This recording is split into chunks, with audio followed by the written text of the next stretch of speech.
हमारी धरती खूबसूरत, व्यवस्थित और जीवन जीने के लिए सभी प्राकृतिक साधनों से परिपूर्ण है। इसी वजह से जीवन जीने के लिए हमारी पृथ्वी सबसे उपयुक्त ग्रह मानी जाती है, क्योंकि यहाँ जीवन जीने के लिए हर आवश्यक तत्व कुदरत में मौजूद हैं। पर क्या आप ये जानते हैं कि आज से करोड़ों साल पहले खुशनुमा और जीवन का पर्याय दिख रही ये धरती अन्य ग्रहों की तरह वीरान और अव्यवस्थित थी, जिस पर जीवन तो बहुत दूर की बात है। सांस लेने के लिए हवा, पीने के लिए पानी और वातावरण बनाने के लिए पौधे तक मौजूद नहीं थे। तो फिर क्या था हमारी धरती पर? और जीवन की कोई किरण न होने के बाद भी कैसे हम इंसान इस धरती पर अस्तित्व में आ गए? यकीनन यही सवाल आपके दिमाग में आ रहे होंगे, जो बिल्कुल सही भी हैं। तो चलिए अपनी आज की इस वीडियो में हम आपको इन्हीं सवालों के जवाब देंगे और आपको बताएंगे कि करोड़ों साल पहले धरती का वातावरण कितना खतरनाक और भयावह था और किस प्रकार इतने खतरनाक वातावरण के बीच में जीवन के बीज कैसे इस धरती पर फूटे और हमारी इस धरती पर जीवन कैसे पनपा और किस प्रकार हम मनुष्य जाति धीरे धीरे विकसित होती गई।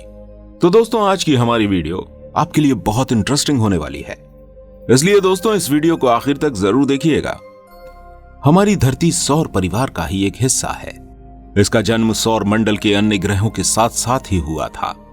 आज से लगभग 454 अरब साल पहले अंतरिक्ष में जब कई गैसों के एक साथ मिलने से बेहद जोरदार विस्फोट हुआ, तो सबसे पहले जन्म हुआ सौर मंडल के ऊर्जा के सबसे बड़े स्रोत सूर्य का, जो आग का एक गोला बन गया।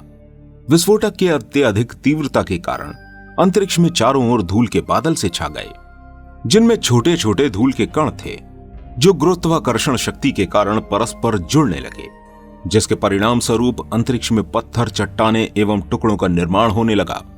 एक लंबी प्रक्रिया के बाद ये चट्टाने एवं पत्थर आपस में जुड़ते रहे और सूर्य की परिक्रमा करते रहने के कारण एक दूसरे से टकराते भी रहे।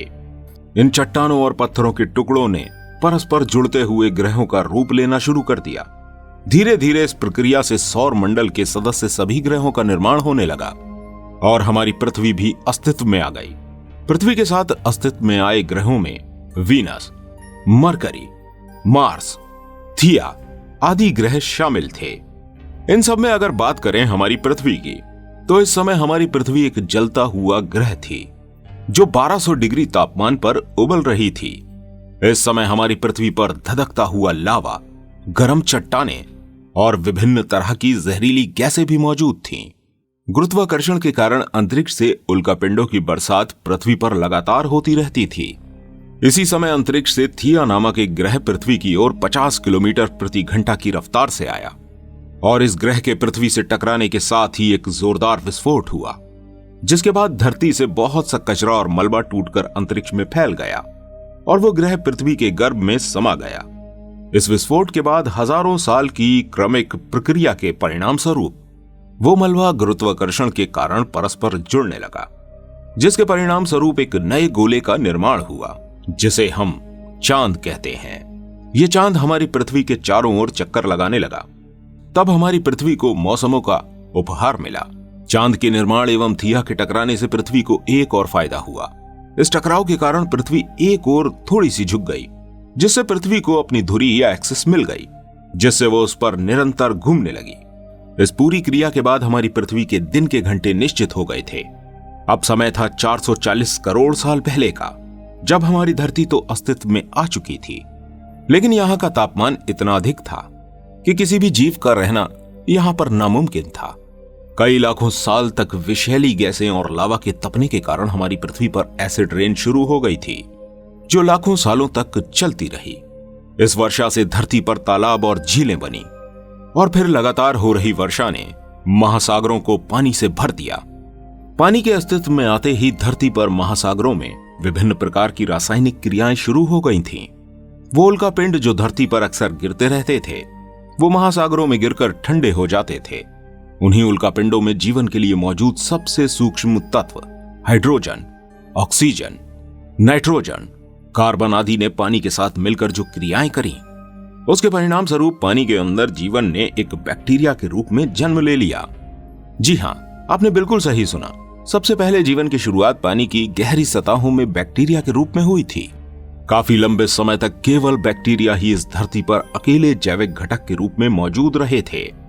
आज से लगभग 250 करोड़ साल पहले इन बैक्टीरिया द्वारा पानी में मौजूद खनिज तत्वों को खाने के रूप में ग्रहण करके ऑक्सीजन को पैदा किया गया, जिसके बाद हमारी दुनिया के वातावरण में ऑक्सीजन गैस बढ़ने लगी, जिससे धरती पर जीवन के विकास में वृद्धि होने लगी। जिस वायुमंडल में ऑक्सीजन का लेवल पहले 0% था, अब वहीं ये बढ़कर 13% हो चुका था। ऑक्सीजन की उचित मात्रा में आने के साथ ही पृथ्वी का अपना वायुमंडल बनने लगा, जिससे सूरज से आने वाली हानिकारक अल्ट्रावायलेट किरणों से धरती के वातावरण की सुरक्षा होने लगी। ऑक्सीजन के विकास के साथ ही छोटे छोटे समुद्री पौधे अब जमीन पर भी उगने लगे थे। उधर समुद्र में एक कोशिकीय जीव से बहुकोशिकीय जीवों के बनने की क्रिया शुरू हो चुकी थी, जिनसे आगे जाकर सबसे पहले कांटों वाली मछली अस्तित्व में आई, क्योंकि आज तक सभी रीढ़ की हड्डी वाले जीव इसी मछली के ढांचे पर आधारित पाए गए हैं। इस प्रकार इस मछली को हमारा प्राथमिक पूर्वज भी कह सकते हैं। आज से लगभग 40 करोड़ साल पहले इन पानी के जीवों द्वारा पौधों को अपने भोजन के रूप में खाना शुरू कर दिया गया था, जिसके लिए उन्होंने धरती पर रेंगना भी शुरू किया। यह जीव विकास का एक महत्वपूर्ण परिवर्तन था। पानी से धरती पर सबसे पहले उभयचर यानी एम्फीबियस जीव बाहर निकले, फिर ये रेप्टाइल यानी सरीसर्प में बदल गए।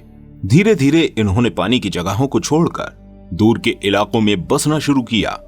नए वातावरण में पहुंचने के कारण इनमें नए अंग भी विकसित होने लगे। इनमें से कुछ प्रजातियों के रंग, रूप एवं आकार में भी परिवर्तन हो गया, जिससे नए प्रकार के जानवरों का जन्म होने लगा और धरती पर जीवन की शुरुआत हो गई। एवोल्यूशन की प्रक्रिया के दौरान कुछ जीवों के शारीरिक संरचना में बड़े बदलाव हुए। इस समय प्रकृति में उग रहे पेड़ एवं पौधों में भी एवोल्यूशन का असर हो रहा था, जिस कारण उस समय के पेड़ 80 फीट तक के लंबे हो चुके थे। इन्हें खाने वाले जानवर लंबी गर्दन के एक विशालकाय जीव बन चुके थे, जिन्हें हम शाकाहारी डायनासोर के नाम से जानते हैं। और जो जानवर शिकार करते थे वो आकार में छोटे और उनके जबड़े बहुत नुकीले होते थे। उन्हें मांसाहारी डायनासोर कहा जाता है। इस तरह एवोल्यूशन की प्रक्रिया के बाद पृथ्वी पर डायनासोर युग का प्रारंभ हुआ। डायनासोर युग लगभग 16 करोड़ साल तक रहा। डायनासोर के युग में हमारी धरती पैंजिया महाद्वीप के रूप में थी, अर्थात पूरी धरती एक ही जगह एकत्र थी। लेकिन धरती की टेक्टोनिक प्लेट्स में हो रही हलचल के कारण ये पैंजिया महाद्वीप अलग अलग महाद्वीपों में बंट गया। लाखों वर्षों के बाद लगभग आज से 650 करोड़ साल पहले लगभग 10 किलोमीटर लंबा एक उल्का पिंड हमारी धरती से टकरा जाता है, जिसके कारण धरती को दोबारा एक भयंकर विस्फोट झेलना पड़ा। हमारी धरती जो अब व्यवस्थित रूप में आ रही थी, एक बार फिर अस्त व्यस्त हो चुकी थी। इस उल्कापिंड के टकराव के कारण धरती पर तापमान एकदम से बढ़ गया था। चारों ओर धूल एवं विषैली गैसों के बादल छा गए थे। धरती पर जो कुछ इतने सालों में बन पाया था, कुछ ही समय में सब जलकर खत्म हो गया। इतने विषैले वातावरण में डायनासोर का भी जीवित रह पाना नामुमकिन था, जिस कारण धीरे धीरे उनकी सभी जातियों का अंत हो गया। डायनासोर के अंत के साथ ही वो छोटे जीव जो धरती की सतह की गहराई में रहते थे, इस गर्म तापमान को झेल गए। अपने आकार में छोटे एवं धरती की सतह में कई परतों के नीचे रहने के कारण ये जीव धरती के ऊपरी वातावरण में सुरक्षित रहे। अब इन छोटे जीवों ने बाहर निकलकर प्रकृति में अपने पैर पसारने शुरू कर दिए थे। प्राकृतिक वातावरण में ढलने के लिए इनके अंदर क्रमिक विकास होने लगे। जमीन पर रेंगने वाले ये छोटे जीव मैमल्स में बदल गए और इन मैमल्स में हुए कुछ शारीरिक परिवर्तनों ने इन्हें बंदरों की प्रजाति में बदल दिया। ये बंदर मुख्य रूप से साउथ अफ्रीका के जंगलों में पाए जाते थे। पेड़ों पर लटकने के कारण इनके हाथ एवं पैर लंबे लंबे होते थे। अफ्रीका, अमेरिका एवं एशिया महाद्वीप के अलग अलग बनने की प्रक्रिया के परिणाम स्वरूप इन बंदरों ने वो जंगल छोड़कर जमीन पर दो पैरों से चलना शुरू किया और अपने हाथों का प्रयोग खाने एवं पकड़ने के लिए करने लगे। धीरे धीरे इन बंदरों में बुद्धि का विकास भी होने लगा। अब ये समूह या परिवार में रहने लगे थे।